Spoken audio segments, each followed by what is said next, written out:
하나님 말씀 마태복음 18장 15절로 20절 말씀입니다. 마태복음 18장 15절로 20절까지 제가 봉독하겠습니다. 내 형제가 죄를 범하거든 가서 너와 그 사람과만 상대하여 권고하라. 만일 들으면 내가 내 형제를 얻은 것이요, 만일 듣지 않거든 한두 사람을 데리고 가서 두세 증인의 입으로 말마다 확증하게 하라.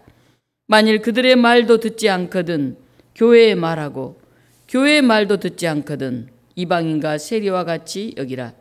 진실로 너에게 이르노니 무엇이든지 너희가 땅에서 매면 하늘에서도 매일 것이요, 무엇이든지 땅에서 풀면 하늘에서도 풀리리라.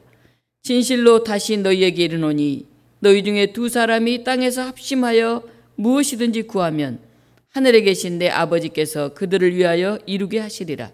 두세 사람이 내 이름으로 모인 곳에는 나도 그들 중에 있느니라. 아멘. 이 말씀을 가지고 형제가 죄를 범하거든 이라는 제목으로 하나님 말씀 증언하겠습니다. 창조절 첫째 주일입니다. 창조절의 상징 색깔은 생명의 창조를 뜻하는 그런 녹색입니다. 9월 첫째 주일부터 시작해서 대림절 직전인 11월 말까지 계속됩니다. 창조절은 태초에 하나님께서 이 세상을 만드셨다는 것을 믿고 찬양하는 것을 넘어서서 오늘도 계속 하나님께서는 우리 인간의 역사에 개입하시고, 그래서 우리는 그 하나님의 뜻을 이해하려고 노력해야 한다는 그런 고백이 깃들인 절기입니다. 하나님의 창조 사건은 오늘도 계속되기 때문에 우리가 그 새로운 창조, 그리고 인간의 세상의 해방의 그 역사에 우리가 동참하겠다, 그런 결단을 우리는 다져야 합니다. 지구온난화 등으로 이 기후변화가 심상치 않습니다.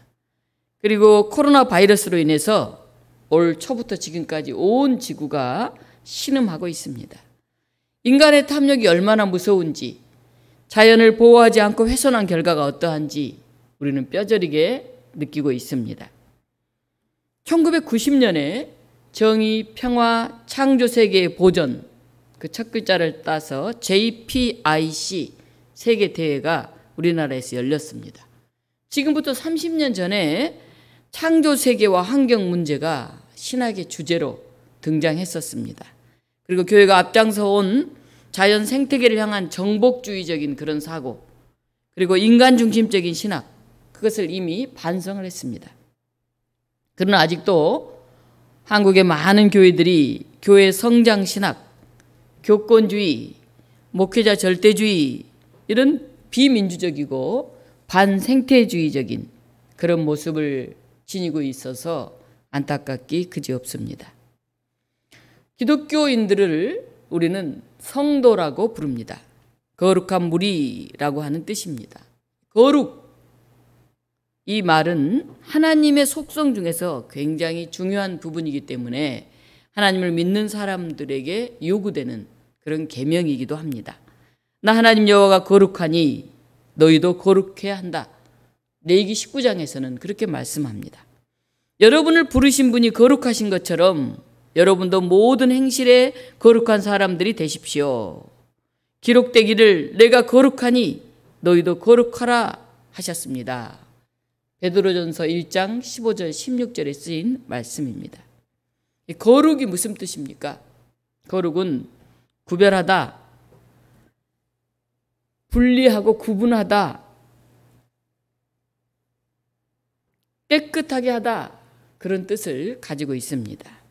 죄와 부정으로부터 분리되는 것, 세속과 구별되는 것, 그래서 변화되고 정결하게 되는 것, 자신을 구별하여서 하나님께 온전히 드리는 것, 그런 뜻을 담고 있습니다.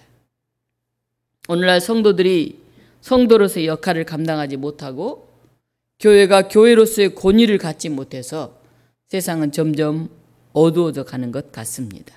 오늘 성경에도 성도가 죄를 범하면 어떻게 해야 할까? 그 이야기를 하고 있습니다. 여러분, 어떤 사람이 잘못하면 어떻게 대하십니까? 크게 두 가지 반응이 있는데요. 하나는 비난하는 거예요. 내 그럴 줄 알았다. 너 평소에도 저번에도 여차저차 하니까 이렇지. 그 전에 했던 것까지 다 끌어내서 그를 비난합니다. 또 다른 하나의 반응은 뭐냐 하면 묵인하는 거예요. 뭐 그럴 수 있지 뭐. 그걸 비난하는 사람한테 너는 잘못이 없냐? 사람한테 그렇게 함부로 잘못했다고 비난하면 되겠어? 관용을 베풀죠. 어떤 이는 공정하지 않고 개의 편파적으로 대합니다. 자기와 관계가 있는 사람에게는 그냥 그럴 수도 있지 뭐 하고 이렇게 넘어가고, 자기와 좀 다른 편일 경우에는 막 비난하면서 막 깎아내립니다. 죄에 대한 이런 태도들은 다 잘못된 것이죠. 교회에서 성도가 죄를 지으면 어떻게 할까요? 오늘날 교회에서 어떻게 합니까? 대부분 이렇게 말합니다. 은혜롭게 합시다.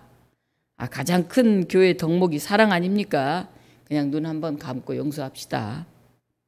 좋은 게 좋지 않습니까?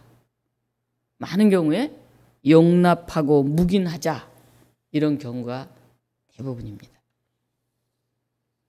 그런데 성경에는 죄를 미워하고 징계하라, 악을 미워하고 선에 속하는 것이 사랑이다, 그렇게 쓰여져 있습니다. 잠언 19장 18절에 보면 내가 너의 아들에게 희망이 있은즉 그를 징계하되 죽일 마음은 두지 말지니라. 아들을 징계해라. 그래야 희망이 있다. 그렇게 말합니다. 너희가 참음은 징계를 받기 위함이라. 하나님이 아들과 같이 너희를 대우하시나니 어찌 아버지가 징계하지 않는 아들이 있으리요. 징계는 다 받는 것이거늘 너희에게 없으면 사생하여 친아들이 아니니라. 히브리서 12장은 징계는 다 받는 게 정상이다. 만일 너희가 징계를 받지 않는다? 그건 너희는 친아들이 아니다. 사생하다. 그런 얘기를 합니다. 사실 우리가 뭐 양자라든지 뭐 다른 이렇게 친아들이 아닐 경우에는 막 함부로 혼을 못 내죠. 혼내고 싶은데 그랬다가는 나를 친아들이 아니어서 그래요? 뭐 주소와서 그래요? 뭐 이렇게 할까봐 오히려 얘기를 잘 못해요. 근데 자기 진짜 친아들이면 잘못하면 호되게 야단을 쳐서 그를 바로 잡으려고 합니다. 성경에서도 그런 얘기를 하고 있습니다. 어찌 아버지가 징계하지 않는 아들이 있으리요. 징계는 다 받는 것이거늘 너에게 없으면 사생하여 친아들이 아니니라. 오늘 마태복음에서는 형제의 범죄에 대해서 얘기하고 있습니다. 죄는 헬라어 하마르티아로 문자적으로는 화살이 관역을 벗어난다 하는 뜻이죠. 즉 하나님의 기준에 대해서 벗어나는 것, 그걸 죄라고 합니다. 만일 너희 형제가 범죄하면, 누가 범죄했습니까? 너희 형제. 죄 지은 사람이 우리 동료 교인이다 하는 말입니다. 죄는 거룩하신 하나님을 욕되게 하고 하나님의 백성을 타락시키는 것입니다. 그래서 죄는 하나님과의 관계를 단절시킬 뿐만이 아니라 성도 간의 교제도 깨뜨립니다. 때문에 성도가 죄를 범하면 징계해서 교회의 영적 순수성을 우리가 지켜야 합니다. 죄는 그것을 행하는 사람이나 묵인하는 사람 모두를 파괴하기 때문에 그렇습니다. 하나님은 죄에 대한 일차적인 책임을 교회에 주셨습니다. 교회 안에 성도들이 죄를 범하거든 그럼 어떻게 우리가 해야 됩니까? 교회는 죄를 살피고 감독해야 합니다. 모든 교단은 교회 헌법이라는 게 있습니다. 헌법 안에는 죄에 대한 곤징 그리고 책벌 조항이 있어요. 우리 기장헌법에도 이 곤징 조항을 보면 이렇습니다. 교회 직원 심우정지, 잠시 하는 일이 멈춰지는 것이죠. 심우해임, 그 일에서 해고되는 것이죠. 정직, 직분 자체가 정지되는 것이죠. 면직, 아예 그냥 면직되는 거예요. 예를 들면 목사, 장로 이 직분 자체에서 그냥 그 직분을 잃는 것입니다. 신도는 곤괴, 견책, 수찬정지, 출교 이렇게 되어 있어요. 곤괴가 뭡니까? 가장 가벼운 징별로 엄격하게 경고하면서 그런 범죄를 다시 범하지 않도록 그렇게 권면하는 거죠. 권계라고 합니다.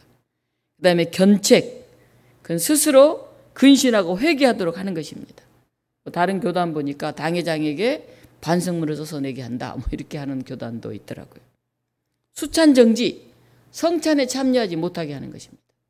그 죄된 그 몸과 그 생각으로 예수 그리스도의 거룩한 몸과 피를 나누는 이 성도의 교제 속에 함께할 수 없는 것이죠. 그리고 가장 무거운 최고의 형벌은 출교입니다. 출교. 교회 회원권을 박탈하는 것이죠.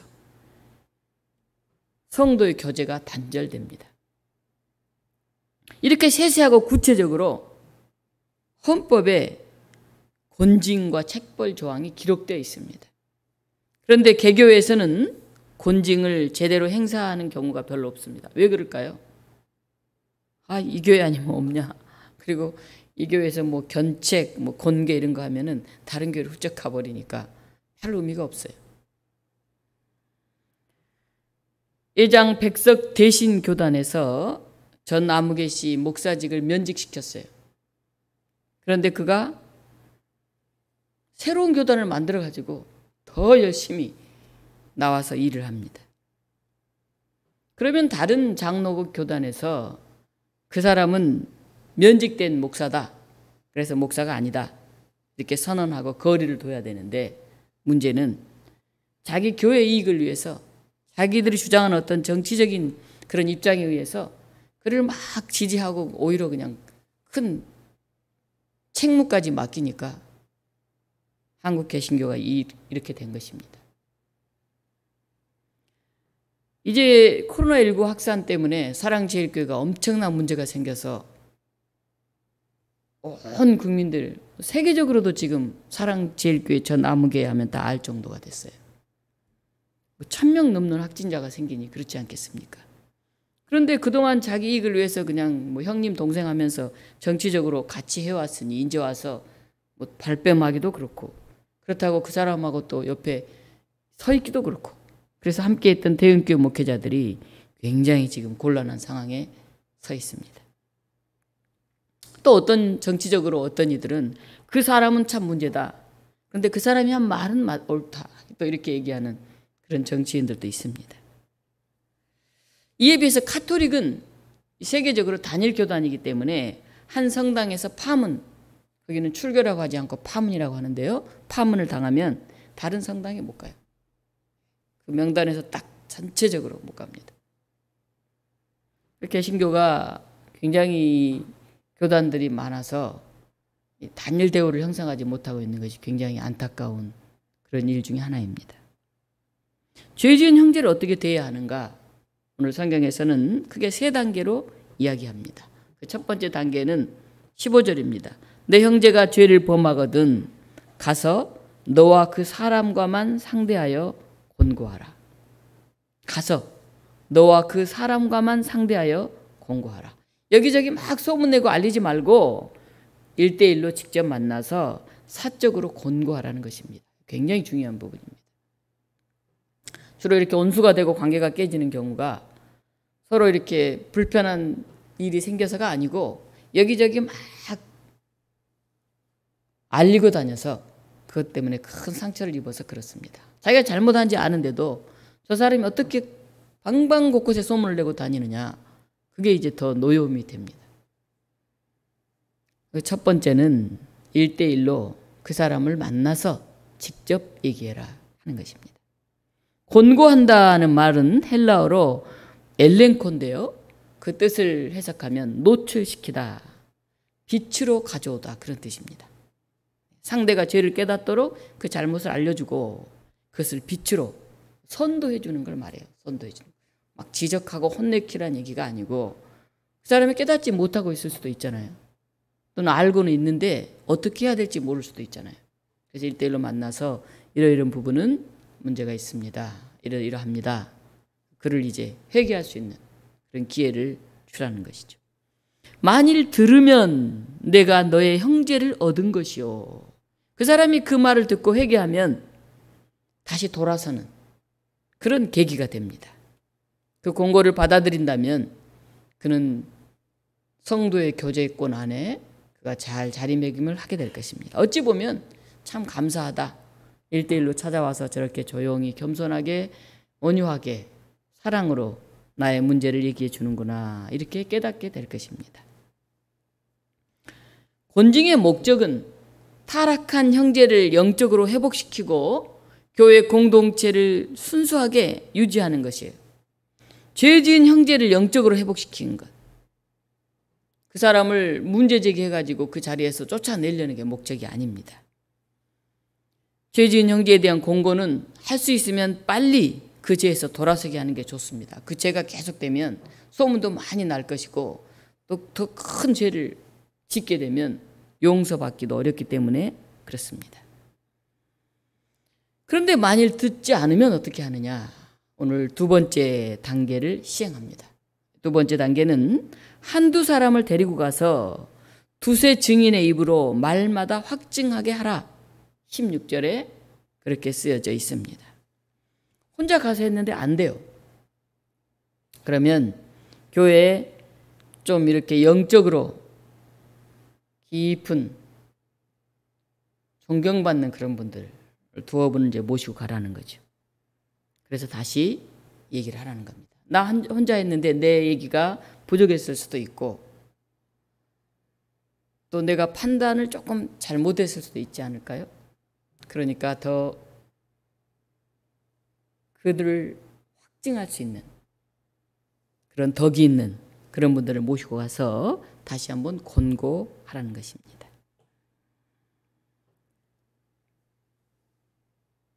오늘 신명기 19장에 보면 이런 말씀이 있습니다. 사람이 모든 악에 관하여 또는 모든 죄에 관하여는 한 증인으로만 정할 것이 아니요 두 증인의 입으로나 또는 세 증인의 입으로 그 사건을 확정할 것이며. 예전에는 큰 문제가 있으면 1대1로 문제가 일어나면 누가 잘못을 했는지 가리기가 어렵지 않습니까? 그래서 이제 두세 명을 함께 증인이 되게 하는 그런 법들이 있었습니다. 물론 두세 명이 함께 설득하는 게 더 효과적일 수도 있고 또 두세 명이 함께 얘기하고 파악하는 것이 객관성을 담보할 수 있기 때문에 아마 그렇게 얘기를 한 것입니다. 그래도 말을 듣지 않으면 어떻게 되느냐? 오늘 세 번째 장계는 교회 공동체에서 공적으로 처리하라. 그렇게 쓰여 있습니다. 만일 그들의 말도 듣지 않거든 교회의 말하고 교회의 말도 듣지 않거든 이방인과 세례와 같이 여기라. 17절입니다. 죄를 지은 사람이 교회의 권면도 듣지 않거든 이방인과 세리같이 여기라. 이방인과 세리같이 여기라는 게 무슨 말일까요? 당시 유대인의 모임에 들어갈 수 없었던 사람들이에요. 이 사람들은. 그래서 유대인의 모임에 들지 못했던 것처럼 그들도 아예 교회 공동체에서 들어오지 못하게 하라. 그런 얘기입니다. 다시 말하면 출교, 추방 그런 의미죠. 알곡과 가라지가 공존하는 교회에서 교회를 정화하고 깨끗하게 지키기 위해서는 불가피한 그런 방법입니다. 오늘 이 본문을 제가 읽으면서 많은 생각을 했습니다. 사실 제가 본문을 정하는 게 아니고 주어진 이 교회력에 따라서 제가 쭉 말씀을 전하는데요. 오늘 형제가 죄를 범하거든 이 시대에 딱 맞는 이 본문이 주어지는구나. 제가 그렇게 생각을 했습니다. 우리 사랑제일교회 코로나 확진자가 1,000명을 넘어섰는데 정부 당국의 방역에 협조하지 않고 음모론을 이야기하고 방역 당국자들을 고소하는, 그래서 신천지보다 더 나쁘다 하는 얘기가 지금 국민들 사이에 퍼지고 있습니다. 이 가라지들 때문에 밀까지도 다 잠식해 들어가는 그런 상황입니다. 한 2주 전에 제가 참 너무 부끄러워서 이 성의를 입지 않고 그냥 회색 옷을 하나 입고 제가 죄를 뒤집어 쓴 심정으로 그렇게 설교를 했던 기억이 납니다. 우리 기장교단에서 지난 24일 성명서를 통해서 한국교회는 즉각 전 아무개 씨와 관계를 절연하라. 그리고 그를 교회에서 추방하라. 그렇게 촉구했습니다. 오늘 18절 보면 우리가 이해하기 다소 어려운 얘기가 쓰여져 있습니다. 너희가 땅에서 매면 하늘에서도 매일 것이요 무엇이든지 땅에서 풀면 하늘에서도 풀리리라. 무슨 뜻일까요? 묶여질 것이요 풀려질 것이다. 묶고 푸는 권세가 교회에 있다. 그런 뜻입니다. 로마 가톨릭 교회는 이 본문을 가지고 교회가 죄를 용서하는 신적 권위를 가졌다고 그렇게 주장을 했습니다. 이 구절은 마태복음 16장 19절에도 나옵니다. 베드로가 주는 그리스도시요 살아계신 하나님의 아들이십니다. 이렇게 신앙 고백을 한 후에 예수님이 베드로에게 이 말씀을 하셨죠. 내가 천국 열쇠를 내게 주노니 땅에서 무엇이든지 매면 하늘에서도 매일 것이요 내가 땅에서 무엇이든지 풀면 하늘에서도 풀리리라. 이렇게 말씀하셨어요. 그래서 가톨릭 교회는 베드로에게 천국 열쇠를 주셨기 때문에 이 베드로가 죄를 사하고 죄를 풀고 묻고 하는 그런 고난이 있다고 생각합니다. 그래서 베드로가 초대 교황이고 그 후에 교황들이 2대, 3대, 4대 교황이기 때문에 로마 교황들이 정하는 교리는 오류가 있을 수 없다. 그래서 교황 무오설, 교황은 오류가 있지 않다. 그렇게 주장을 해왔죠. 거기에 반해서 개신교는 베드로 개인에게가 아니라 베드로의 신앙 고백을 통해서 천국을 소유하는 것이다. 그래서 한 사람이나 어떤 한 개인이나 어떤 목사나 어떤 교황에 의해서가 아니고 바른 신앙 고백 위에 교회가 세워지고 그렇게 세워진 교회에 의해서 하나님의 나라가 전해진다. 제가 그렇게 2주 전에도 말씀을 드렸습니다. 오늘 19절, 20절은 우리가 꼼꼼하게 들여다봐야 할 그런 내용입니다. 이 전체 흐름과 상관없이 기도의 능력을 이야기하면서 주로 이 기절을 사용해 왔는데 사실 이 본문에서 이 기절은 교회의 권징과 관련된 기절입니다. 진실로 다시 너희에게 이르노니 너희 중에 두 사람이 땅에서 합심하여 무엇이든지 구하면 하늘에 계신 내 아버지께서 그들을 위하여 이루게 하시리라. 지금 두 사람이 땅에서 마음을 합쳐서 구합니다. 뭘 구합니까? 지금 이게 권징과 관련된 내용이에요. 이 사람이 죄를 지었는데 내가 개인적으로 찾아가서 얘기해도 듣지 않고 두세 사람이 가서 말해도 듣지 않고 그래서 이제 어쩔 수 없이 교회의 권위를 가지고 이 사람을 정죄하려고 합니다. 이렇게 얘기를 합니다. 그러니까 마음을 합쳐서 하나님께 얘기하면 하나님이 그 권위를 교회에 주신다. 그런 뜻이에요. 엄밀히 말하면. 근데 우리는 기도를 열심히 하면 하나님이 들어준다. 이렇게만 생각하지 않습니까? 물론 그런 의미도 있죠. 그러나 이 전체 흐름 속에서 이게 무슨 말인지 우리가 그것을 분명하게 이해를 해야 합니다. 교회의 권징을 사력 있게 행해야 된다. 그냥 어떤 힘 있는 사람이 주장해서 어떤 사람을 제명시키거나 출교시키거나 그렇게 해서는 안 된다. 그런 뜻입니다. 범죄한 형제에 대한 교회의 권징은 그것 자체가 하나님의 인준을 받은 것과 같은 고난을 가지기 때문에 반드시 두세 사람 이상의 일치된 그런 합의된 그런 기도가 필요하다. 그런 뜻이에요. 사실 교회 갈등이 많습니다. 어떤 당회에서 장로님이 잘못했다고 장로님을 권징을 해요. 면직을 시킵니다. 그래서 이제 장로님이 너무 억울하다. 내가 잘못한 게 아닌데 이 목사님과 다른 장로님이 나를 잘못한 거다. 그래서 거기에 대한 이제 이의 제기를 합니다. 그럼 이제 노회에다 그것을 제기를 하죠. 삼심제니까 우리 장로교도 당회, 노회, 총회. 노회에서 또 재판을 했는데 여전히 이제 그게 유효하다 이렇게 됐어요. 그럼 그래도 나는 못 받아들이겠다고 이유를 제시해서 총회에 또 이렇게 소를 제기할 수가 있습니다.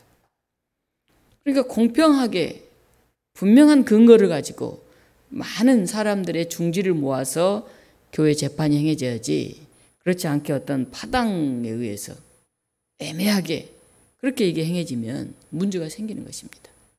그래서 한두 사람의 어떤 힘 있는 사람이 권징을 하고 교회 권징이라고 하면 안 된다.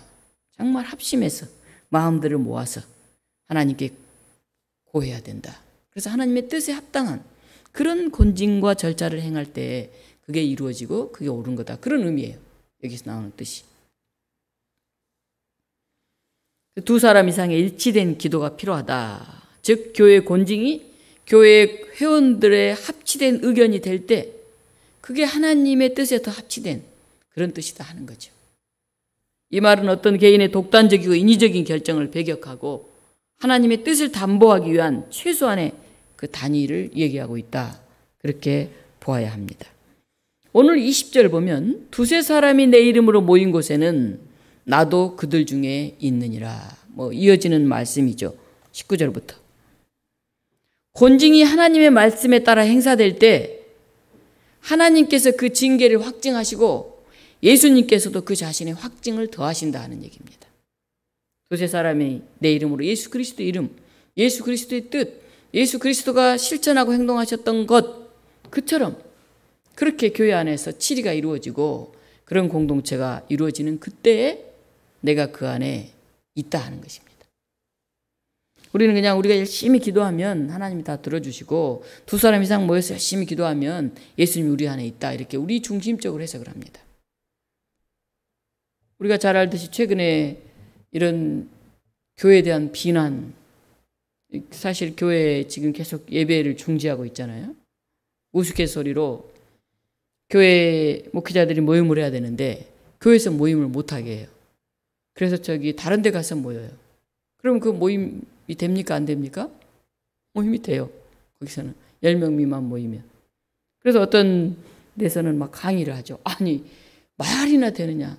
똑같은 모임이 교회 안에서는 안 되고 밖에 가서 모이면 되는 교회를 이렇게 탄압하느냐.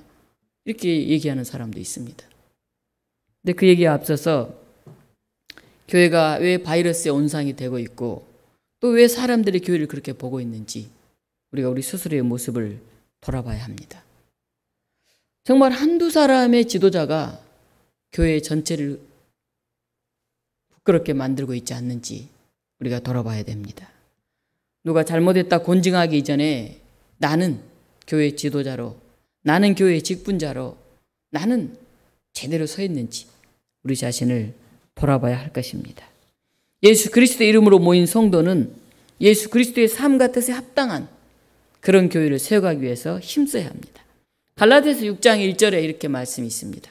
형제들아, 만일 무슨 범죄한 일이 드러나거든 신령한 너희는 온유한 심정으로 그러한 자를 바로잡고 너 자신도 살펴보아 너도 시험을 받을까 두려워하라. 오늘 이 말씀이 너무 우리에게 필요한 말씀이라고 생각을 합니다. 범죄한 일이 드러나면 온유한 마음으로 그런 사람을 바로 잡아야 한다.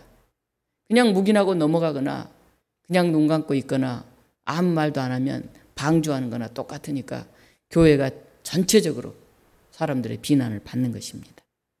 그리고 나아가서 너 자신도 돌아보아. 나는 정말 합심해서 기도하면서 하나님의 뜻에 합당한 그런 자리에 서 있는 것인지, 정말 나는 거룩을 위해서 힘쓰면서 그렇지 못한 사람을 올바로 권징하고 있는 것인지, 너도 시험을 받을까 두려워하라.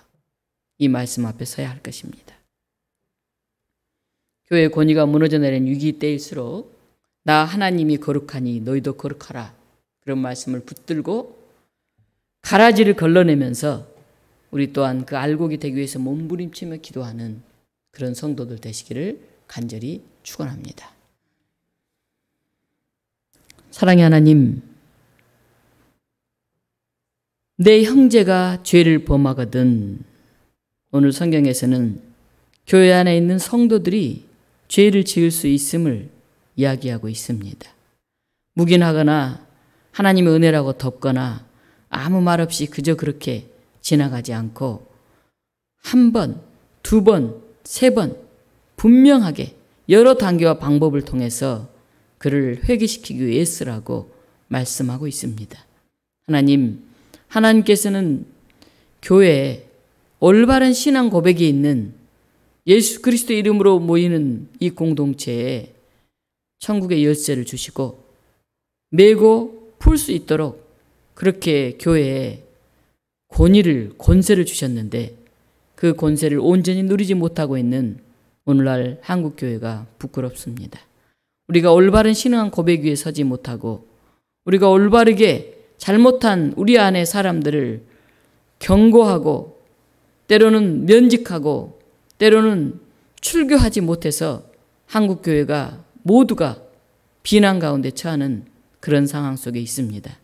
하나님, 우리가 진실로 합심해서 마음을 합쳐서 하나님께 간구하게 하시고 정말 옳고 그름을 분별할 수 있는 그런 저희들이 되도록, 그리고 우리도 거룩을 유지하는 성도들이 되도록 성령께서 우리와 함께하여 주시옵소서. 예수 그리스도 이름으로 기도하옵나이다. 아멘.